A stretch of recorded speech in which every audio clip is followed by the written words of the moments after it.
Scott Russell, just looking at the state of the world, things that are going on here, and reflecting on how that affects our lives. Now, I think hopefully everybody's, I'm sure everybody's not, but hopefully there's a good quantity of people that are actually preparing themselves. And there's a verse that I really like in the Proverbs, and it says, "Don't associate with those given to change, because their calamity will come on them fast." And there's like so much change that they're trying to bring into the whole world at once, and people are in chaos and wondering what's going on. But then ultimately we regroup, and I like one of those sayings that stuck with me forever about the US, when I think it was Yamamoto, wasn't it, after they bombed Pearl Harbor. He said, "I fear we've awoken a sleeping giant that has a great resolve." And they did. And there was a lot of chaos, but they got their just dessert. And we're seeing the same thing with the globalists. The globalists have been given power, and they're abusing that power. They cannot see what they're doing because they're drunk on power. There's no accountability because they were given, for whatever reason, the top run, and they've walked at that, worked at that, and walked at that. And as they've done it, they've become drunk on power and figured that they are God. And as they've walked this, they've brought so much chaos about. And I think we have to remember, that they pull the financial strings of the world. And as I've been saying for quite a while now, ultimately when things sort of get to that point, whatever their trigger point is, they will pull the pin on the currencies of the world. They will pull the pin on the economy, and we will wake up one day with it gone. I think it's a slow death of the currency, but ultimately their ace up their sleeve is if things start to slip on them, they start to lose control, then they will accelerate that. Instead of a gradual transition to a digital currency, they will just yank the currency and let the chaos follow. I do believe, just from my spiritual part of you, those of you who watch my videos know that I believe in God. I have a relationship with Jesus. I don't push that on anybody. I just talk from that because that's my experiences. I do believe that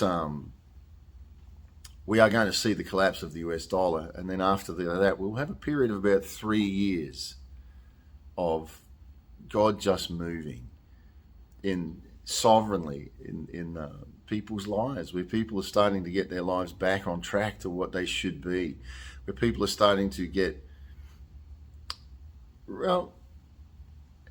starting to reflect on life and starting to get things in order and walking in the order of that, and finding God in that path.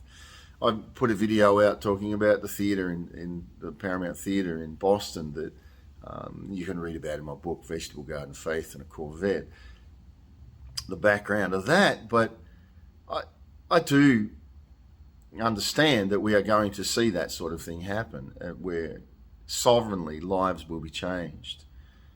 Will it be attached to organised religion? I don't believe so, because I don't believe organised religion is any different to the WEF and the globalists and every other structured system that's there to try to dominate and control mankind. But I think organically in the hearts of people like you and I, there's a connection called freedom. And that freedom is an invitation to the eternal. It's an invitation to surrender and to walk in the spirit of freedom. Now, people that are control nuts, people that want to dominate, people that want to abuse their power, and the people that have been given to them under that, and they abuse that, they don't get that. They don't understand freedom, because they think, who would want freedom from me? Because I have the answer. I'm mum, I'm dad, I'm whatever. It's a good example in families. I think many times divorces, you end up with one of the either the man or the wife that get that. They just go off on this thing of, I'm in charge here and I know what's best and I will do it. And they completely lose touch with their own children, completely lose touch with it. And people say, how can they do this to their own kids? Well, because they are so drunk on power, and it's usually the one that manipulates and fights to make sure that they hold on because I will not let go. And when they're like that, they're no different to these globalists that we see that are ploughing the world into the ground. So I wanted to reassure you today, there will be a breaking point. Things that, these globalists have looked at computer models and thought, this is all nice, it's just going to transition smoothly. No, it's not. And one person can make a difference. One thing is going to break this, where people are going to look and somebody, something is going to say enough. And when they do that, it's all chaos. And I believe we will see financial chaos for those 3 years, where, especially in the US, which will flow to the rest of the world. Because when the currency collapses, they will collapse the currency, and in their arrogance and their ignorance, because they're given to change. They don't follow God's laws. They think they are God. And I like that verse in the Bible. It says, fall on the rock and be broken, unless it falls on you and grinds you to a powder. And there's so many people that are arrogantly like, oh, I know. And that's the world today, isn't it, right? Empowered, be all you could be. It's all about you. And, as they make this all about you, it's just arrogance. And ultimately, there's laws that are put in place by God himself, that when that rock falls on you, it'll grind you to a powder. And I think this is our globalists. They are, as I've said, abusing the power, running wild, thinking this is a great old time of, look how important I am. I've got all the kids. I've got all the power. I've got all the... And they don't even see the fact that a rock's falling. A rock's falling on them. And I think ultimately they start to see little things that, oh, gee, some things are not quite as good as they could be. People are not receiving this as well as they should. We've got a good heart. How come they don't see? We want to help the world. And I believe they've convinced themselves they do want to help the world, like every crazy ex. They all convince themselves they're helping the family.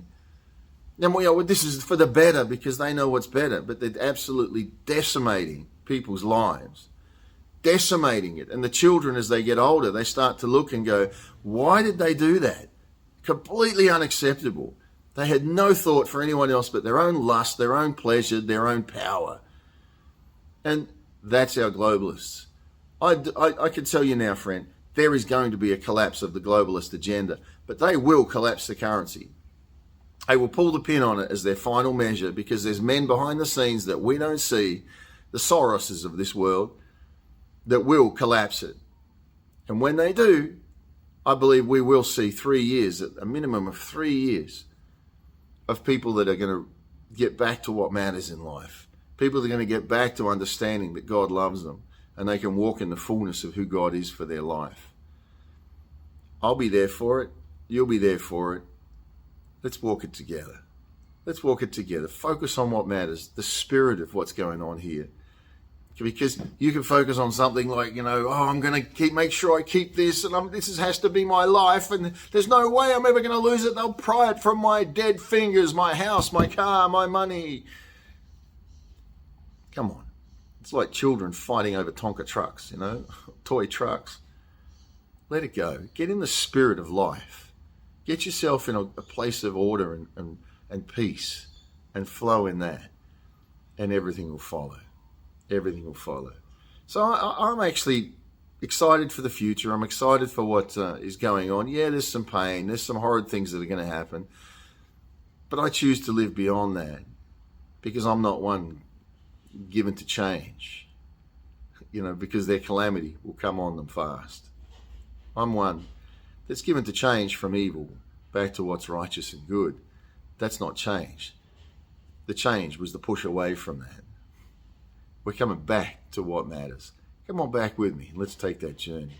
For me, it's that relationship with Jesus. I walk that. I've surrendered my life to him. And it's just a beautiful time. God bless you.